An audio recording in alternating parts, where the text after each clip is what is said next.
Assalamualaikum warahmatullahi wabarakatuh.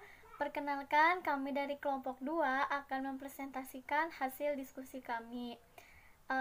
Selamat berjumpa dengan kami meskipun lewat virtual, namun kami berusaha tetap untuk produktif dan efektif. Di sini kami akan mempresentasikan, yaitu mengambil tentang sistem materi endokrin yang terdiri dari pengertian. Sebelumnya kami akan memperkenalkan anggota kami, yaitu terdiri dari 5 anggota. Yang pertama ada Cindy, Dita, Delis, Dela, dan yang terakhir Didin. Di sini untuk pembacaan atau pemaparan materinya, yang pertama tentang pengertian hormon fungsi mekanisme akan disampaikan oleh saudari Dita. Dan yang terakhir yaitu struktur endokrin akan disampaikan oleh saudari Cindy. Dan yang ketiga yaitu tiroid sampai adrenal yang akan disampaikan oleh saudari Delis. Yang keempat pineal akan disampaikan oleh saudara Didin. Yang terakhir yaitu penuaan akan disampaikan oleh saya sendiri. Untuk mengefektifkan waktu, mari kita membahas atau berdiskusi tentang pengertian hormon fungsi mekanisme yang akan disampaikan oleh saudari Dita. Kepadanya kami persilahkan. Saya akan membacakan definisi tentang sistem endokrin. Sistem endokrin adalah jaringan kelenjar yang menghasilkan hormon yang merupakan sinyal kimia yang dikeluarkan melalui aliran darah. Sistem endokrin disebut juga sistem hormon. Hormon adalah senyawa pengatur yang disekresikan oleh kelenjar endokrin ke dalam pembuluh darah. Lebih kurang ada 50 hormon merupakan produk sel endokrin.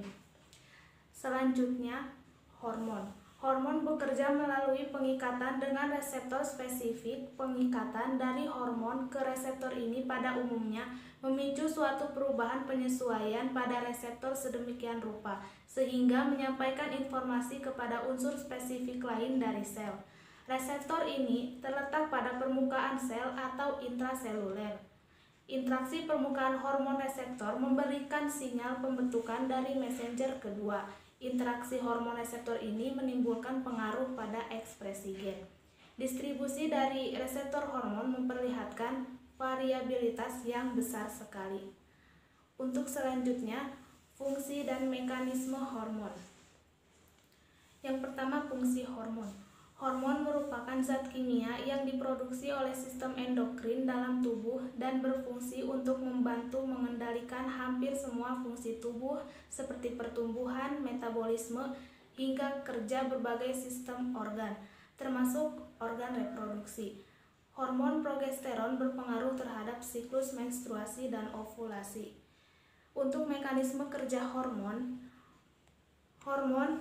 dilepas ke peredaran darah menuju sel target, kemudian ke enzim, lalu ke ekspresi gena. Baik, untuk materi yang kedua yaitu tentang struktur endokrin yang akan disampaikan oleh saudari Cindy. Kepadanya kami persilahkan. Struktur kerja endokrin. Kelenjar endokrin mengekskresi substansi kimia yang langsung dikeluarkan ke dalam pembuluh darah. Sekresinya disebut hormon. Kemudian mekanisme kerjanya, pertama hormon dilepas dari sel-sel, kemudian ke dalam aliran darah, hormon dibawa ke sel-sel target responsif dan terjadilah efek hormon. Karakteristik sistem endokrin. Hormon bekerja dalam sistem umpan balik, memungkinkan tubuh untuk dipertahankan dalam situasi lingkungan optimal.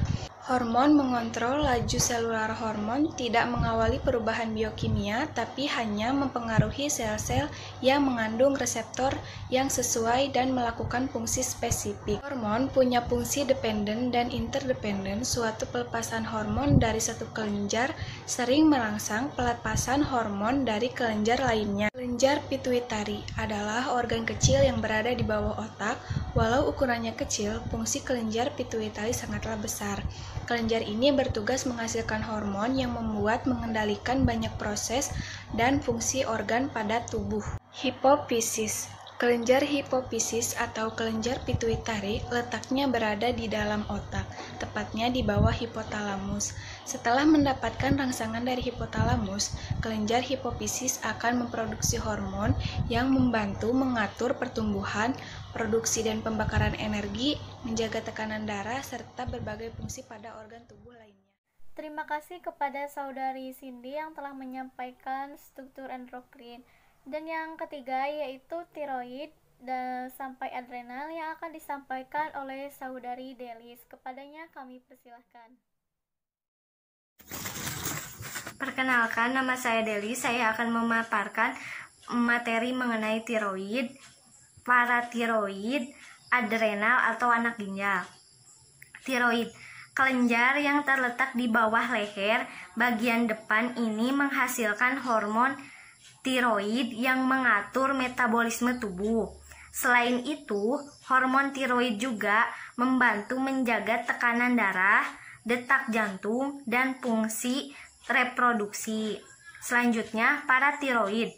Kelenjar paratiroid adalah dua pasang kelenjar kecil yang tertanam di setiap sisi permukaan kelenjar tiroid.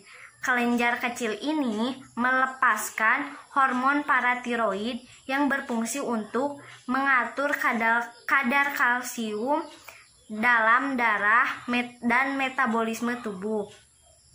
Adrenal atau anak ginjal, kelenjar berbentuk segitiga yang berada di atas setiap ginjal ini terdiri dari dua bagian. Pertama, bagian luar atau biasa disebut dengan korteks adrenal, dan bagian keduanya adalah medula adrenal yang terletak di bagian dalam. Bagian luar menghasilkan hormon yang disebut kortikosteroid yang mengatur metabolisme, fungsi seksual, sistem kekebalan, serta keseimbangan garam dan air dalam tubuh.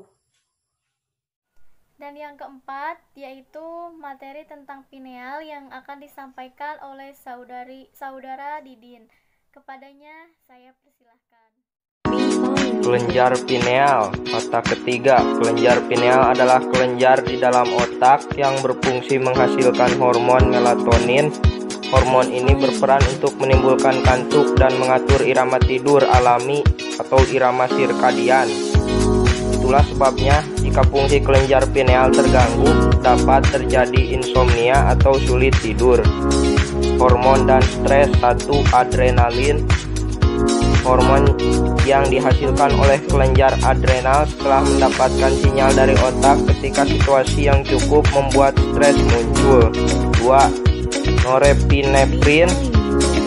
Hormon ini yang dikeluarkan oleh kelenjar adrenal dan berasal dari otak. 3. Kortisol. Hormon ini yang menentukan respon Anda terhadap situasi yang menegangkan dan yang bisa membuat stres. Sifat hormon. 1. Bekerja dengan secara spesifik pada organ bagian tubuh tertentu ataupun aktivitas tertentu. 2. Dihasilkan tubuh di dalam jumlah yang sangat sedikit. 3. Hormon ini tidak dihasilkan setiap waktu, namun diproduksi hanya apabila diperlukan atau dibutuhkan. Untuk yang terakhir yaitu penuaan yang akan disampaikan oleh saya sendiri. Untuk selanjutnya yaitu penuaan dan produksi hormon. Hormon estrogen adalah hormon yang memproduksi kolagen dan elastin dengan cara memicu sel fibrosat untuk memproduksinya. Jika hormon estrogen dalam tubuh berkurang produksinya, maka hal itu akan berdampak pada timbulnya keriput dan kulit menjadi kendur sehingga dapat menimbulkan tanda penuaan. Nah, jika kalian nanti kalian akan menghadapi penuaan dan kendurnya kulit, maka itu terjadinya akibat hormon estrogen dalam tubuh sudah berkurang produksinya. Untuk selanjutnya yaitu sirkulasi menstruasi adalah rentang sejak hari pertama menstruasi hingga hari pertama menstruasi berikutnya. Normalnya, sirkulasi menstruasi terjadi setiap 21 sampai 35 hari. Jadi, siklus menstruasi lebih pendek dari 21 hari atau lebih panjang dari 30 hari. Hal tersebut dapat digolongkan sebagai menstruasi tidak teratur. Nah, jika misalnya 21 sampai 35 hari berarti itu termasuk menstruasi yang normal. Dan jika siklusnya lebih pendek dari 21 hari atau lebih panjang dari 35 hari, itu merupakan menstruasi tidak teratur atau seringkali adanya menstruasi istihadoh yang bukan pada waktunya. Untuk selanjutnya yaitu umpan balik insulin dan glikogen. Insulin dan glukagon adalah hormon yang bekerja secara antagonis dalam mengatur kadar glukosa dalam darah. Kadar keseimbangan metabolisme glukosa darah pada manusia sekitar 90 mg%. Pada gambar 1, ketika terjadi kenaikan kadar glukosa darah lebih dari 120 mg, sel beta pankreas melepaskan insulin untuk menurunkan konsentrasi glukosa dengan cara meningkatkan ambilan glukosa oleh hati dan menyimpannya sebagai glikogen. Sedangkan ketika kadar glukosa darah turun, nah ini ada mekanisme kerja hormon insulin dan glikogen. Dan yang terakhir yaitu kesimpulan. Jadi kesimpulannya, sistem endokrin merupakan jaringan kelenjar sebagai sinyal kimia yang dikeluarkan melalui aliran darah. Sistem endokrin juga berfungsi untuk mengendalikan hampir semua fungsi tubuh seperti pertumbuhan, metabolisme, hingga kerjanya sebagai sistem organ, termasuk organ reproduksi. Nah, itu adalah kesimpulan dari kelompok kami. Mohon maaf apabila banyak kesalahan dan kekurangannya.